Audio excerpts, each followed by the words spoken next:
The BYU rugby team killed the Wyoming Cowboys 123-3. But honestly, Brian, I'd be lying if I said I knew much about what goes on in rugby. Yeah, I know what you're saying it's a little confusing, but no matter how you look at it, beating someone 123-3 is just pure domination. So how exactly did the Cougars score all those points? CougTube reporter Rachel Swartz asked the Cougars to explain how the game is played. Some call it a mix of American football, soccer, and basketball. And well, it pretty much is just that. Game of rugby is a full contact sport where no padding is worn, play is continuous and fast paced, and players boast impressive ball handling skills as they dodge their way through defenders. So this may look like a misshapen football, but let me explain.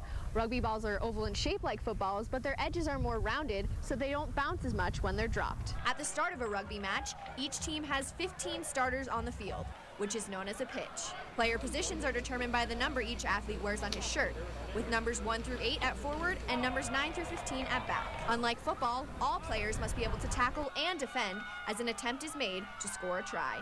A try is when you score in rugby, and it's pretty much the same as a touchdown in football, except when you get into the end zone or the try zone, you have to actually touch the ball down to the ground, and it's worth 5 points. After a team scores a try, it is given the chance to make a conversion worth 2 points. This is basically like kicking an extra point after scoring a touchdown in football. As each team makes their attempt to score, the ball frequently goes out of play. Two of my favorite ways to get the ball back into action are a line out and a scrum.